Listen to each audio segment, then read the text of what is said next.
For more than 1,000 years, the city of Istanbul has stood as Europe's gateway to Asia. Today, it's the largest city in Turkey, the largest country in democratic Europe, and the waters of the Bosphorus on which it stands still have a unique strategic importance.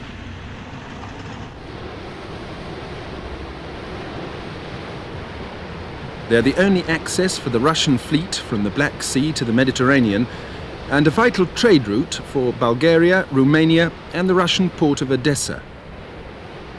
Because of her position, Turkey has always been a vital part of NATO's southern flank.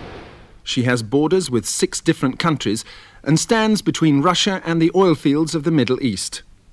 The Americans have 4 bases here, mostly listening electronically to the nearby Russians and their missile programs. There used to be 26, but when Turkey invaded Cyprus and the Americans imposed an arms embargo, the Turks in retaliation reduced the number to 4. They decided that if they were going to stay in NATO, they'd have to soldier on themselves.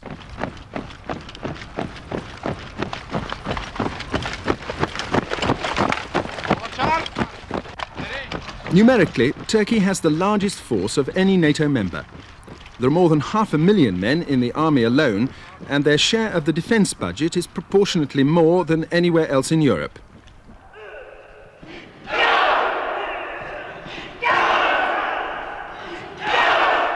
There's compulsory national service of 2 years, and here, at the military academy in the capital of Ankara, a 4-year course for officer cadets. 3,500 of them enjoy comparatively lavish facilities, but are put through some of the most gruelling of military routines. Since the recent events in neighbouring Iran, Turkey has become even more important strategically. But what worries her NATO allies is that now, at a time when they most need regional stability, the democracy which the Turkish armed forces are pledged to support has never seemed weaker.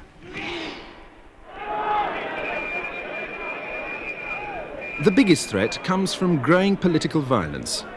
Extreme left and right-wing groups have been busily arming themselves, and in the slums which they control, there are sectarian divisions which are as deep and as bitter as those of Beirut.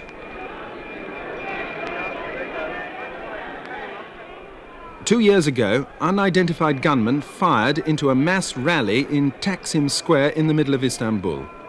37 people were killed. In spite of the widest public outrage and shock, the violence still continued. Last year, nearly 1,000 people were killed in acts of terrorism.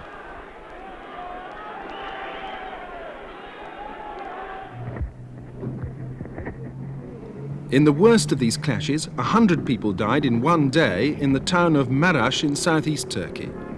And the government was forced to impose martial law in 13 provinces and all major cities. In Ankara, the capital, troops and armed military police are now patrolling the streets and guarding every bank. Turkey always was security conscious, but now even amateur photographers run obvious risks.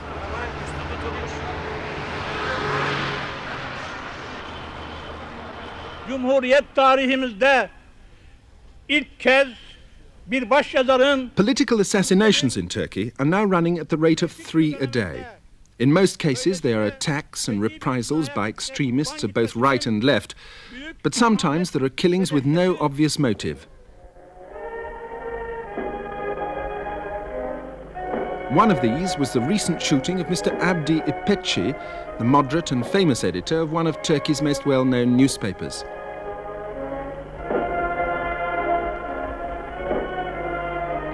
Mr. İpekçi's death was mourned by the whole political establishment and shocked people who'd become used to violence. But it also emphasized that martial law had not been a success and, according to some, increased the possibility of a military takeover. Turkey's political problems haven't been made any easier by a parallel crisis in the economy. 10 years ago, it almost seemed as if the country was on the edge of an economic boom. American military money was pouring in, and so were lavish international loans. But then came world recession, rising debt, and the oil crisis.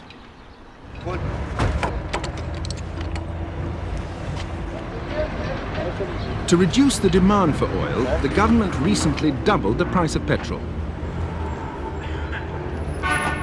It's now nearly £2 a gallon, but the increase was preceded by so many rumours that there was widespread panic buying.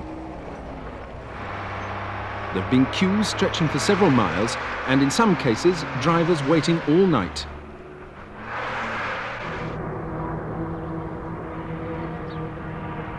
The oil shortage has pushed inflation to 70%, and it's estimated that this could be 100% by the end of the year. And all the time, the country's going deeper into the red at the rate of nearly $200 million every month.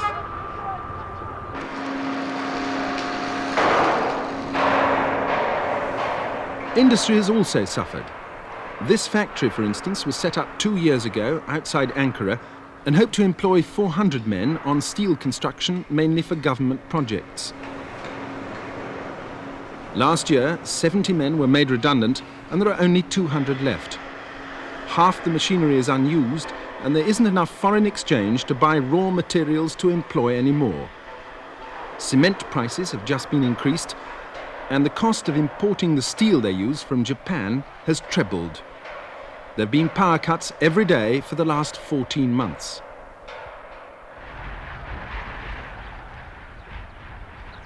In Turkey, there's a bigger gulf between rich and poor than anywhere else in Europe. Thousands of people have flocked to the sprawling suburbs of jerry-built houses.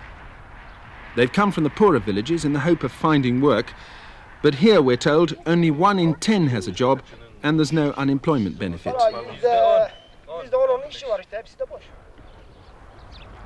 In the last elections, there were many people here who felt that there was one man who at least had a chance of solving Turkey's problems. The new Prime Minister, who was swept in by popular expectation then, was Mr. Bülent Ecevit.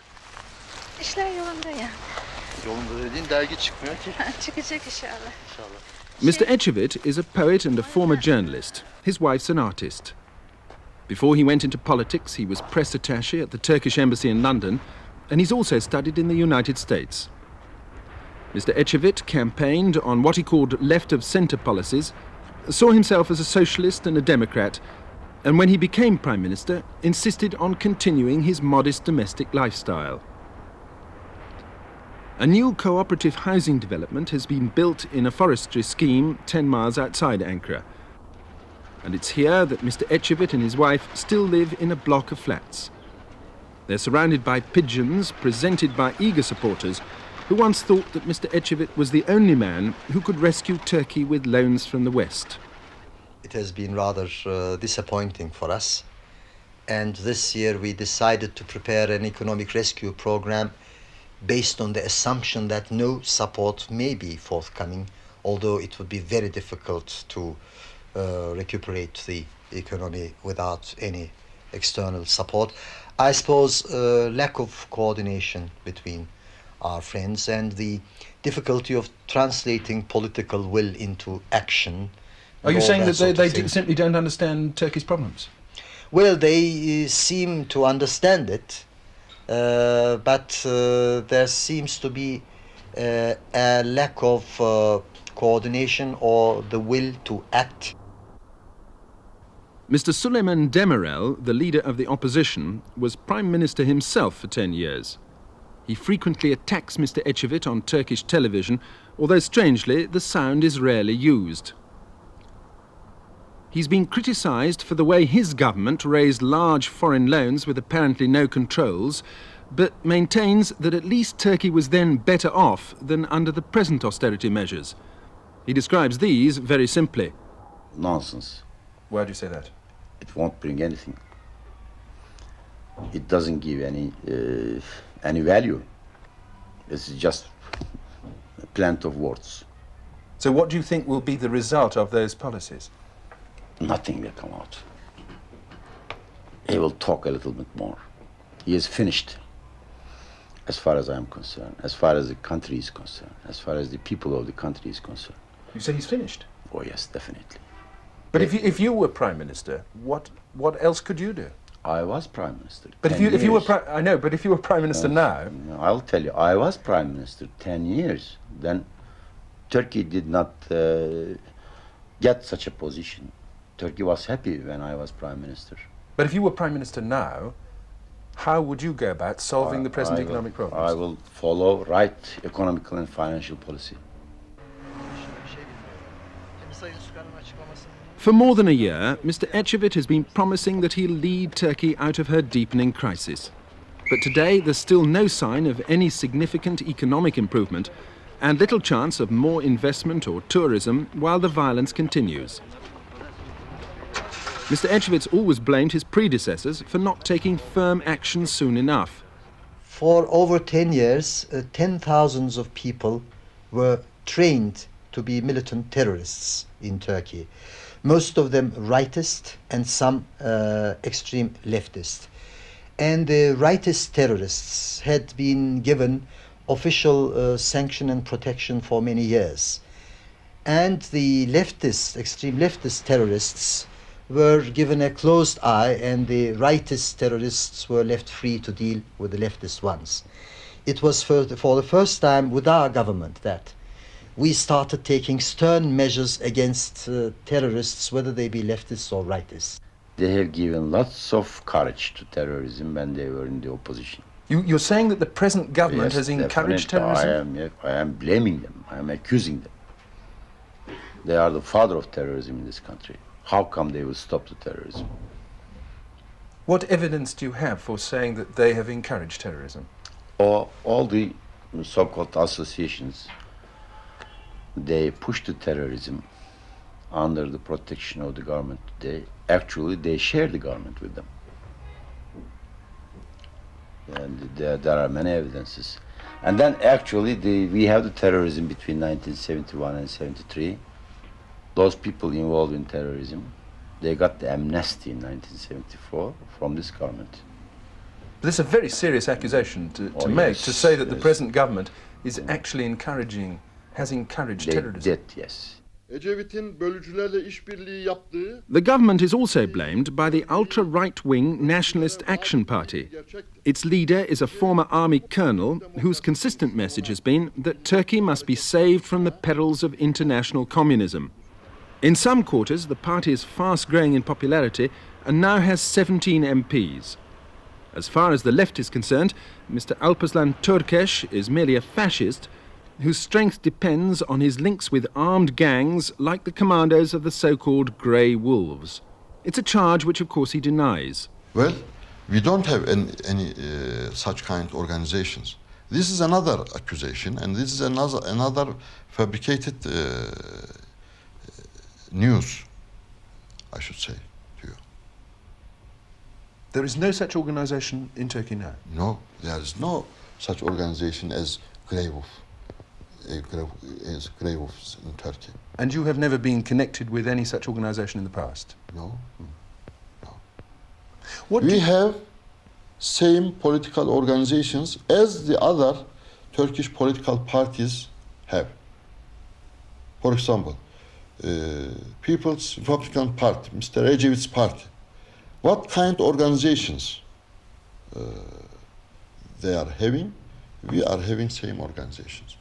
We don't have any different organizations. Why did you start those youth training camps in your party that I think you call the This is another. idealist hearth? This is another lie. This is another false accusation. Since many years, we are working a political party, and this kind of activities is forbidden against according our laws. How do you answer the charges of both Mr. Demirel and Mr. Türkeş that your government has actually encouraged terrorism because you have been lenient towards the left-wing terrorists? No, on the contrary, even when we were in opposition, we always attacked extreme leftist terrorists as much as we attacked the extreme rightist terrorists. But Mr. Demirel has thus far ignored even the existence of rightist terrorists, and it is common knowledge that Türkeş's party has been behind extreme rightist terrorists all along.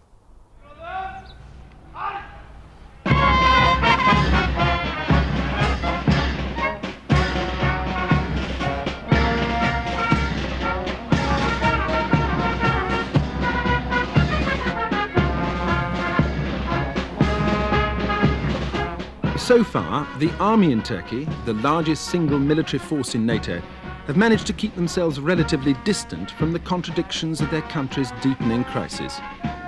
Many senior officers claim that although they're now heavily committed to enforcing Mr. Ecevit's martial law, they've no wish to become enmeshed in other problems which they're not qualified to solve.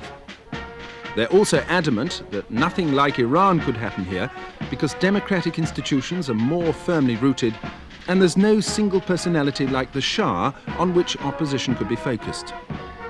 But the army, like everyone else in Turkey, is also a victim of the present crisis. And if the economy and political violence continue to deteriorate, it's obvious that there could well be a time when the generals won't feel neutral any longer.